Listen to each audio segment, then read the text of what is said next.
امروز دشمنان اسلام از کجا جرأت پیدا کردن که به ساحات مقدس منجی عالم بشریت با اون گوهر پاک، با اون جسمی که فرمود انا من نور الله و الخلق من نوری، من از نور خدایم و خلق از نور من است، برایشان کی جرأت داده است؟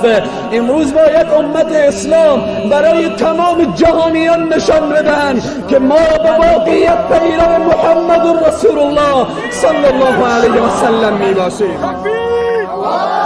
مهر جهالت حک شده بر روی دلهای شما، کابوس تلخی بیش نیست این خواب و رؤیای شما، این خواب و رؤیای شما.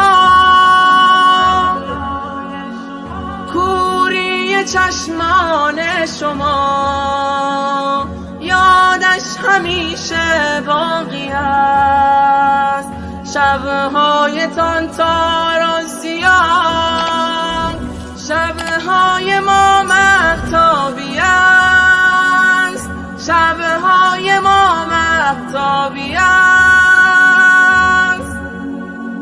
نور محمد تا ابد روشنگر راه من است، در روز خورشید منو، هنگام شب ماه من است، هنگام شب ماه